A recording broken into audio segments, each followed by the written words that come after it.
Morgan is convinced by Tesla's promise that he can, quote, build a world broadcasting system that will earn millions. Inspired by the earlier works of genius attributed to Tesla, the business-savvy Morgan invests $150,000. Though he must concede 51% ownership in his radio patents to the fabulously wealthy industrialist, Tesla nevertheless proceeds with his construction of the legendary Wardenclyffe Tower in 1900. Wardenclyffe laboratories were built by Tesla to try to prove his dream, his radio transmission of power. First it started off, he told his backers it would be just voice communication, but his real dream was power. Soon thereafter, with Wardenclyffe in the midst of construction, Tesla receives a report that Guglielmo Marconi has successfully completed a trans-ocean radio transmission. Morgan threatens to pull out. Rather than admit defeat, Tesla expands on his original idea for Wardenclyffe, transforming it into the pilot project for his long-envisioned global power and communications system. Tesla promises Morgan that he can erect a system of towers that will pull down energy from the ionosphere, making it possible to transmit electricity throughout the world without wires. In short, free energy for everyone. Tesla was called a nut because Tesla also said that he could generate without any fuel, without any solar energy, without any wind power, he could generate electrical power, and he did do that. And that was something that the fuel companies didn't want to have happen. He was also able to broadcast electrical power through the air without any wires. And that project was stopped by J.P. Morgan when the commercial consequences became obvious. Seeing no way to make a profit from Tesla's free energy device and convinced Marconi would monopolize radio, Morgan backs off. Ironically, over 40 years later, the Supreme Court of the United States determines that Marconi copied his radio technology from patents already held by Tesla, and that it was Tesla who actually discovered wireless transmission. Some believe that the Wardenclyffe fiasco was about more than just money. They say Tesla himself scuttled the plant out of fear that in the wrong hands, the potential power generated by Wardenclyffe could bring lasting harm to the people and the planet. Although Morgan didn't finance the Wardenclyffe Tower at the end, it seems to me the project was not stopped because of money. Tesla stopped it when he realized his ideas might be co-opted and implemented solely for military purposes. That's probably the wisest decision a scientist can make.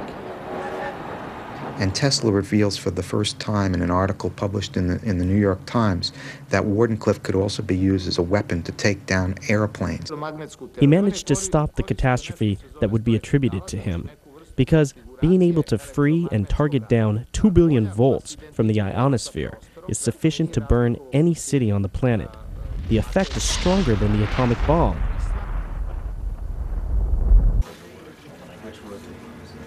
By 1915, it is rumored that Tesla and Thomas Edison are each to receive the Nobel Prize, but these reports prove false.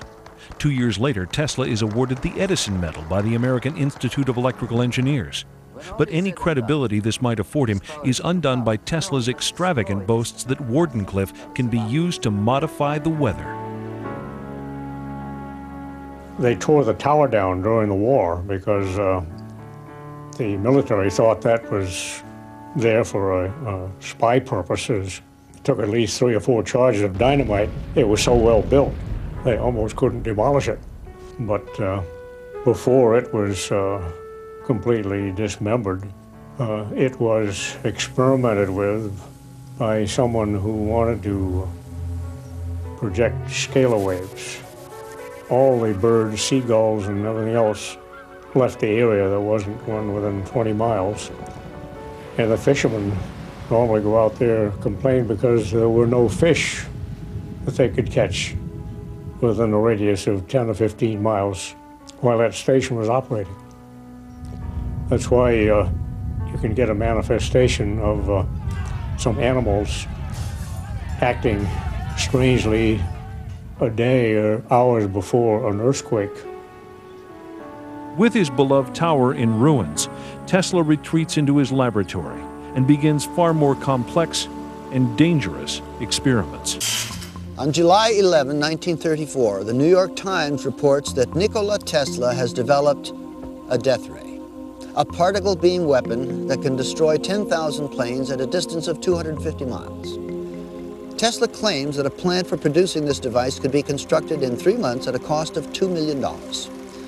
Aside from the devastating offensive capabilities, Tesla believes that if he can successfully build 12 of these towers, his is a weapon to end all wars.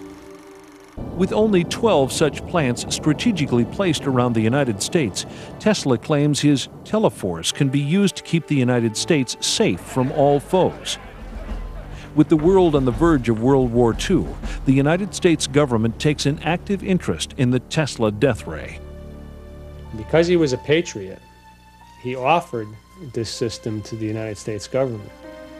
The United States government developed and worked and engineered this particle beam weapon beginning in the 40s.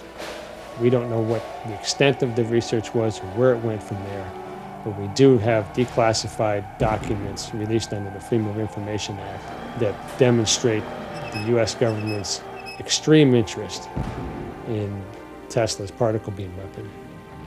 The New York Times states that Tesla's death ray, which can send concentrated beams of particles through the air and cause armies of millions to drop in their tracks, is the most important of Tesla's inventions.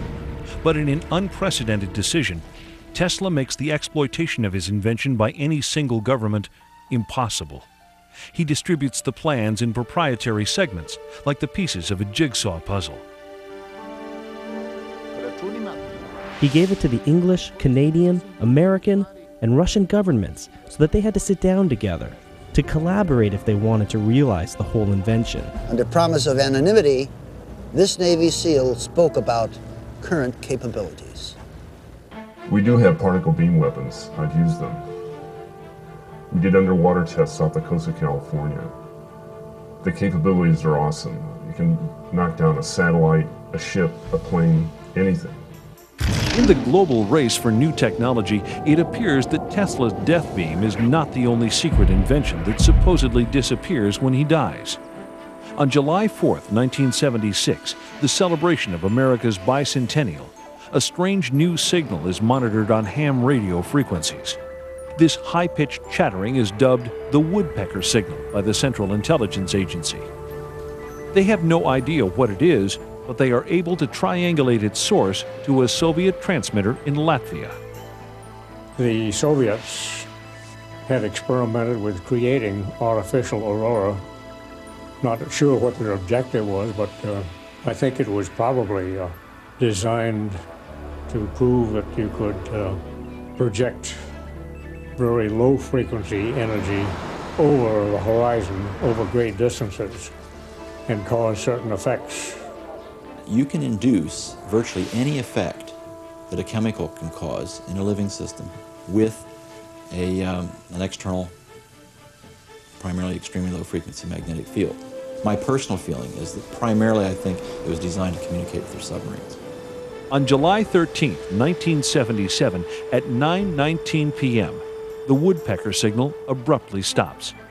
A strange corona forms around Edison electric power generators servicing New York City, and the entire city is suddenly plunged into darkness, creating chaos and confusion.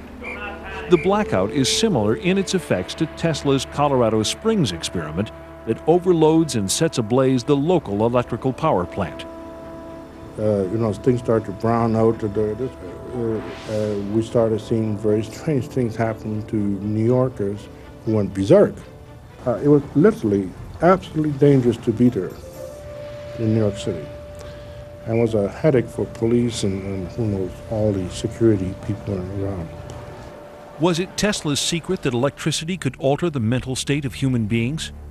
If so, was that secret delivered into the wrong hands? And who is responsible for the Tesla-inspired program known as HAARP, a government project some experts believe is the first stage of an entirely new phase in weapons technology?